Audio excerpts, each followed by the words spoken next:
Hospital file తీసుకొచ్చి రోహిణి బండారం బయట పెట్టిన బాలు షాక్లో. రోహిణి, బాలు ఇలా ఎందుకు చేశాడు? అసలు బాలుకి ఇలాంటి ఐడియా ఎందుకు వచ్చింది? మరి సుమత్ ఉద్యోగం పోతుంది కదా, అసలు ఏం జరిగిందనేది వీడియోలో చూసి తెలుసుకుందాం. వీడియోని అయితే చివరి వరకు చూసేయండి. మొత్తం అయితే రోహిణి అయితే చాలా పెద్ద డ్రామా చేసేసింది. ఆ విషయాన్ని పసిగట్టేశాడు బాలు అయితే. చూసావా, మా అమ్మ అడిగింది, టెన్షన్ పడింది. మా అన్నయ్య అడిగాడు, టెన్షన్ పడింది. కూర్చుంది, ఆలోచించింది, కొత్త కథ అల్లేసింది. మొత్తానికి నేను రెండోసారి ప్రెగ్నెన్సీ గురించి అడగడానికే వెళ్ళాను, కానీ అది నా పెళ్ళికి ముందు గురించి కాదు. నేను మీకెవరికి చెప్పకముందే నాకు వచ్చిన ప్రెగ్నెన్సీ పోయింది, చెప్పి బాధ పెట్టడం ఎందుకు అని చెప్పి కథ అల్లేసింది అని అంటే, నాకు అలాగే అనిపించిందండి. కానీ అలా అని నేనంటే అత్తయ్య గారు ఊరుకుంటారా? ఊరుకోరు కదా అనగానే, అదే మీ అత్తయ్య గారు ఊరుకోరు కాబట్టి నువ్వు అనలేకపోయావు, కానీ నేను మాత్రం అని తీరుతాను.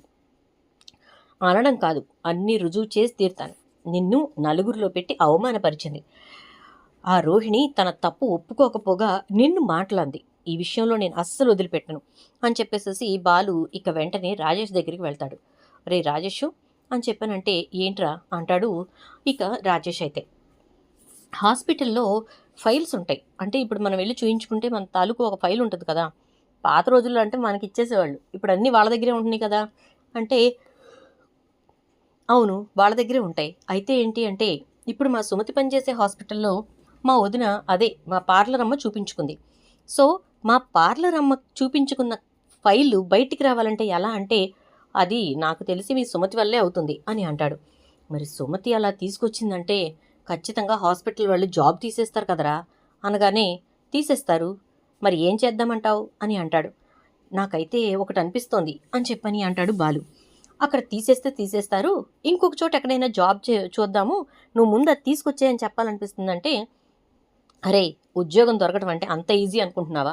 డిగ్రీలు పట్టుకుని రోడ్ల మీద తిరుగుతున్న వాళ్ళు బోల్డ్ మంది. సుమతి అదృష్టం కొద్దీ ఉద్యోగం వెంటనే దొరికింది. ఏదో మీ అత్తగారికి కాస్త చన్నీళ్ళకు వేడినీళ్ళు తోడన్నట్టు ఆ పిల్ల పని చేసుకుంటోంది. మొదటి నెల జీతం తీసుకోకముందే ఉద్యోగం మాన్పించేసేలా ఉన్నావు కదరా బాబు అని అంటాడు రాజేష్. మరి ఎలారా, ఏం చేద్దామంటావు అంటే, సరే నీ ప్రాబ్లంకి సొల్యూషన్ చెప్తాను విను. ఒక పంచి, ఎమ్మెల్యే అన్న ఉన్నాడు కదా అంటే, అవును అంటాడు బాలు. అన్నకి ఫోన్ చెయ్యి. అన్న మా మరదలు ఇలా చదువుకుంది, తను హాస్పిటల్లో జాబ్ అయితే జాయిన్ అయింది, మానేయాల్సిన పరిస్థితి వచ్చింది. సో మీకు తెలిసిన చోట ఎక్కడైనా జాబ్ వేయించండి అని అడిగి చూడు, ఇంతకంటే మంచి జీతంతో జాబ్ వేయిస్తారేమో అంటాడు.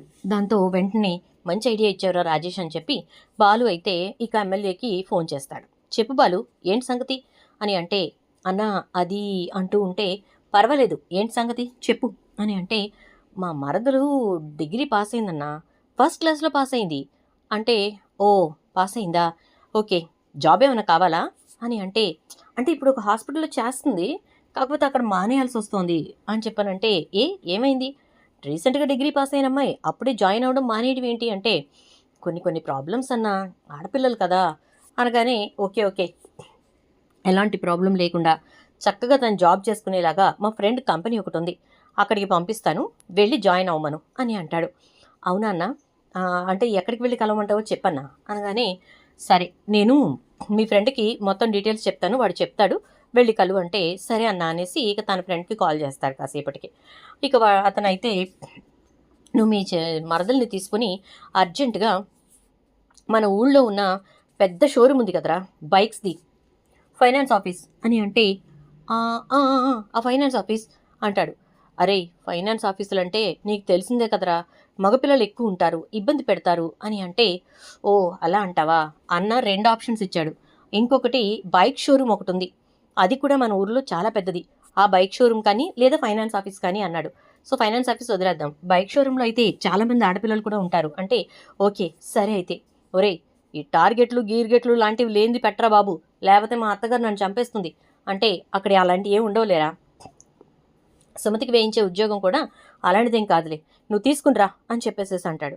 ఇక సుమతిని తీసుకొని అక్కడికి వెళ్ళి జాబ్ మాట్లాడిస్తాడు బాలు. వాళ్ళు monthly 25K salary, PF ESI ఉంటాయి, అండ్ మంత్లీ ఇన్సెంటివ్స్ కూడా వస్తాయి. సో అటు ఇటుగా ఒక 30 to 40 మధ్యలో డ్రా చేసుకోవచ్చు. అండ్ మీ పోస్ట్ కూడా supervisor, floor incharge, floor supervisor అని చెప్పేసి చెప్తారు. Floors supervisor. మొత్తం ఇక్కడ 4 ఫ్లోర్స్ ఉన్నాయి. వీటన్నిటికీ మీరే సూపర్వైజర్.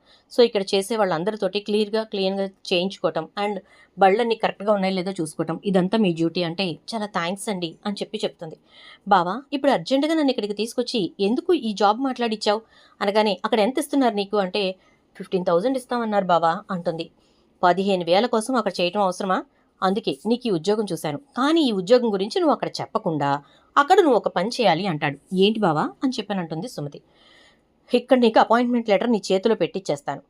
ఇక్కడ నుంచి డైరెక్ట్గా హాస్పిటల్కి వెళ్ళి అక్కడ మా పార్లరమ్మ చూపించుకున్న ఫైల్ ఉందే, జాగ్రత్తగా ఎవ్వరికీ తెలియకుండా ఎవరికీ కనిపించకుండా ఆ ఫైల్ని బయటకు తీసుకురావాలి అంటాడు.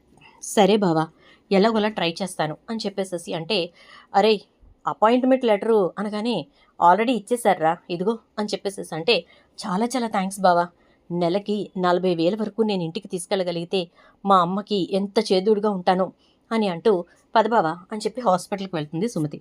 అక్కడికి వెళ్ళి రిసెప్షనిస్ట్ దగ్గరికి వెళ్ళి కాసేపు కబుర్లు చెప్తుంది. అలా హాస్పిటల్లో అందరితోటి మాట్లాడుతుంది. అయిపోయిన తర్వాత ఇక అందరూ భోజనానికి వెళ్ళిన టైంలో సుమతి నిదానంగా వెళ్ళి సీసీ క్యామ్స్ రూమ్లో క్యామ్స్ ఆఫ్ చేసేసి వెళ్ళి గబగబా ఆ ఫైల్ని తీసి తన బ్యాగ్లో పెట్టుకుని మళ్ళీ క్యామ్స్ ఆన్ చేసేస్తుంది. అయిపోయిన తర్వాత సాయంత్రం, మేడం నేను రేపటి నుంచి రాను అని అంటే, అదేంటి జాయిన్ అయ్యి 3 డేసే కదా అయ్యింది అని అంటుంది. అవును మేడం, కాకపోతే ఏంటంటే మంచి శాలరీతో మా బావగారు మంచి జాబ్ చూశారు మేడం అని అంటే, ఓ అవునా ఎక్కడా అని అనగానే, 2 వీలర్స్ షోరూమ్ ఉంది కదా మేడం, మన ఊర్లో చాలా పెద్దది, ఎమ్మెల్యే గారి ఫ్రెండ్ నడుపుతున్నారు అంటే, యా అక్కడ అన్ని రీజనబుల్గానే ఇస్తారు, ఎంత వీలైతే అంత కట్ ఆఫ్స్ ఉంటాయని చెప్పని అన్నారు అంటే, అందులోనే మేడం అని చెప్తుంది. ఓ ఏంటి జాబ్ అంటే, supervisor madam, monthly 25K PF ESI కాకుండా 25K వస్తుందంట, అండ్ దాంతోపాటు ఇన్సెంటివ్స్ కూడా అటు ఇటుగా ఒక 35 to 40 మధ్యలో డ్రా చేయొచ్చు అన్నారు. సో టెంప్టింగ్ శాలరీ అండ్ అలాగే నా పరిస్థితులను బట్టి అది నాకు మంచి జీతం అని అంటే, ఓకే నో ప్రాబ్లం అంటుంది డాక్టర్. ఇక అంతే, గబగబా సుమతి బయటపడ్డానరా దేవుడా అనుకుంటూ బాలుకి ఫోన్ చేస్తుంది. బాలు గబగబా వచ్చేస్తాడు. ఏంటి బావా ఫోన్ చేసిన వెంటనే వచ్చావు, పక్కనే ఉన్నావా ఏంటి అనగానే, నువ్వు హాస్పిటల్ నుంచి బయటకు వచ్చేసరికి ఎవరైనా చూసి ఆ ఫైల్ లాగేసుకుంటారేమోనని భయం వేసి ఇక్కడే ఉన్నాను సుమతి అంటాడు. మంచోడివే, ఇదిగో అంటే చిన్న గంప అనిపించింది అని చెప్పేసి ఇక సుమతిని కారులో ఎక్కించుకొని డైరెక్ట్గా గైనకాలజీ హాస్పిటల్కి వెళదామని చెప్పేసి అంటాడు. సరే బావా అంటుంది. అక్కడికి వెళ్ళిన తర్వాత అక్కడ ఉన్న గైనకాలజిస్ట్ దగ్గర అపాయింట్మెంట్ తీసుకుని హాస్పిటల్కి సంబంధించినటువంటి పేపర్స్ ఏమీ లేకుండా ఇక మామూలుగా అడుగుతారనమాట. ఏమని, ముందు ఒక బిడ్డ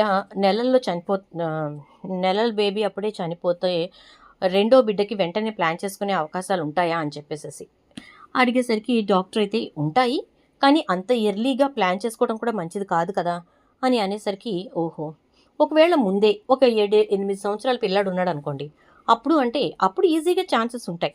అయినా కూడా రావట్లేదు ప్రెగ్నెన్సీ అంటే అప్పుడు టెస్టులు చేయించుకోవాలి, మందులు వాడాలి అంటారు. ఓహో సరే అయితే అని చెప్పేసి సుమతి పద అని ఇక పార్వతమ్మ దగ్గరకు తీసుకెళ్ళి సుమతికి వచ్చిన జాబ్ గురించి చెప్తాడు. అవునా బాబు చాలా థ్యాంక్స్ అని చెప్తుంది. ఇక ఇంటికి ఫైల్ పట్టుకుని వెళ్తాడు. ఇక బాలు అయితే వెళ్ళిన తర్వాత ఆ ఫైల్ని శృతి చేతిలో పెడతాడు. శృతి అది పట్టుకుని, ఏంటిది చెప్పు బాలు, ఏంటి తెచ్చి నా చేతిలో పెట్టావు అంటే, ప్రభావతి ఏమో అయ్యగారి భార్యామణి గారు ఏమైనా కడుపు వచ్చింది, అదే బిడ్డని కనబోతున్నారేమో అని చెప్పని అనగానే, కనబోతోంది, అది ఓపెన్ చేసి అందులో ఉన్నాయి మొత్తం ఒకసారి చూడు అంటే, శృతి ఇది డాక్టర్ల లాంగ్వేజ్, మనకు అర్థమవుతుందా అని ఓపెన్ చేస్తూ, ఓ నైస్ చక్కగా రాసింది ఈవిడ, ఈజీగా అర్థమవుతోంది, ఇది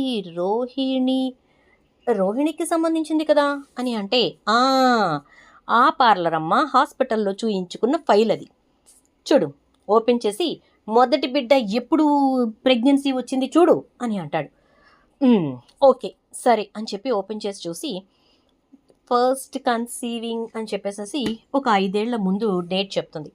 ఏంటది అంటే 5-6 సంవత్సరాల క్రితమే పార్లర్ అమ్మ బిడ్డని కందనమాట, ఇప్పుడు సెకండ్ ప్రెగ్నెన్సీ కోసం వెళ్ళిందనమాట అనగానే ప్రభావతి ఒక్కసారిగా షాక్ అయిపోతుంది.